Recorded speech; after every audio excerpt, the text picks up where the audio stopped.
বিরতির পর স্বাগত।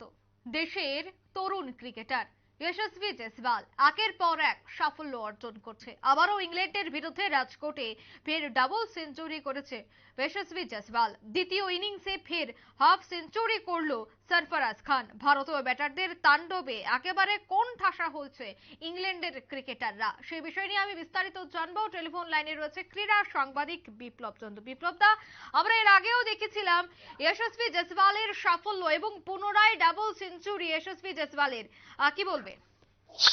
বলবো যে অসাধারণ পারফরমেন্স এবং সর্বকনিষ্ঠ ট্যালেন্টেড হিসেবে গোটা বিশ্ব ক্রিকেটে তাক লাগিয়ে দিল এই যশস্বী জয়সওয়াল। পরপর দুটো ম্যাচে, দুটো টেস্ট ম্যাচে দুটো ডাবল সেঞ্চুরি। এর আগে কোন ক্রিকেটার এখন পর্যন্ত এত কম বয়সে ডাবল সেঞ্চুরি করেনি। তার থেকেও আরেকটা রেকর্ড, যেটা হলো মাত্র 7টি টেস্ট খেলেছে যশস্বী জয়সওয়াল এখন পর্যন্ত। এবং যশস্বী জয়সওয়াল এই 7টি টেস্টের মধ্যে পরপর দুটো টেস্ট ম্যাচে কিন্তু ইংল্যান্ডের বিরুদ্ধে দ্বিতীয় টেস্টে যেভাবে ডাবল সেঞ্চুরি করেছিল এবং তৃতীয় টেস্টে কিন্তু তার ডাবল সেঞ্চুরি এলো, এবং তার কারণে কিন্তু ভারতীয় দল একদম মজবুত স্থানে রয়েছে ভারতীয় দল। এবং সেখানে ভারতীয় দল 430 রানে 3 উইকেটে ডিক্লেয়ার্ড ঘোষণা করে, এবং যার কারণে 1.5 দিন আগে কিন্তু ইংল্যান্ডের সামনে একটা ইনিংস ছুড়ে দিয়েছে।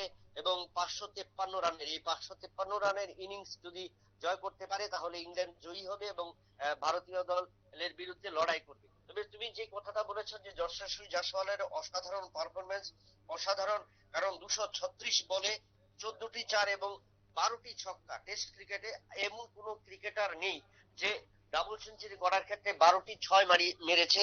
আজ আমরা যখন দেখলাম যে 233 বলে যখন সেঞ্চুরি করে এবং তারপর পরপর এক ওভারে কিন্তু দুটো বলে দুটো ছক্কা মেরে একটা রেকর্ড তৈরি করেছে এই যশস্বী জয়সওয়াল।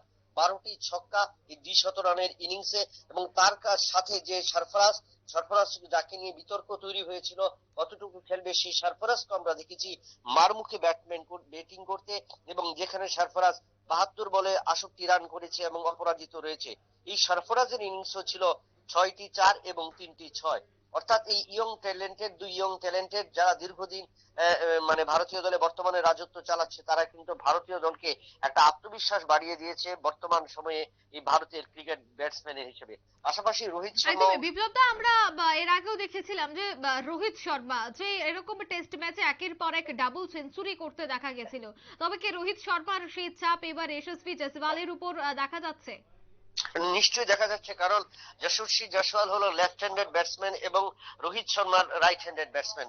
দুটো ব্যাটসম্যানের মধ্যে ফারাক অনেকটাই রয়েছে, কারণ আমরা জানি টেস্ট ক্রিকেটে হোক, একদিবসীয় ক্রিকেট এবং টেস্ট ক্রিকেট বা টি20 ক্রিকেট, সবচেয়ে বেশি ফ্যাক্টর হয় লেফট হ্যান্ডেড ব্যাটসম্যান এবং লেফট হ্যান্ডেড বোলাররা।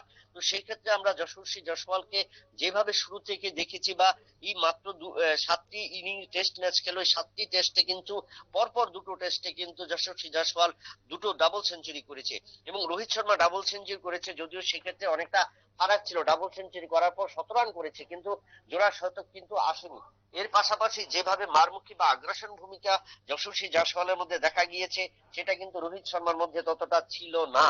রেকর্ড করেছে বা 17 রান করেছে, 200 রান করেছে, কিন্তু যশস্বীর মতো সে ততটা কিন্তু মারমুখী আমরা দেখিনি।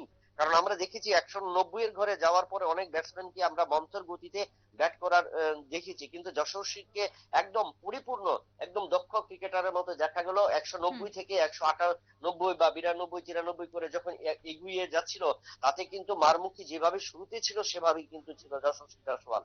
এবং তার কারণে কিন্তু যশস্বী একদম রাজকীয় ভাবে কিন্তু একটা ইনিংস উপহার দিল, 200 রানের ইনিংস। এর আগে দ্বিতীয় টেস্টেও দিয়েছিল, আজকেও দিল। একটা অসাধারণ পারফরমেন্স বলা যায়। ধন্যবাদ বিপ্লব দা। ইংল্যান্ডের বিরুদ্ধে এই মুহূর্তে একের পর এক রান এবং তাণ্ডব চালাচ্ছে ভারতীয় ব্যাটাররা। দেখা গেছে যে যশস্বী জয়সওয়াল ইতিমধ্যেই দুটি অর্থাৎ ডাবল সেঞ্চুরি করেছে ইংল্যান্ডের বিরুদ্ধে রাজকোটে। নিয়ে নিচ্ছে ছোট্ট একটি বিজ্ঞাপন বিরতি, সঙ্গে থাকুন।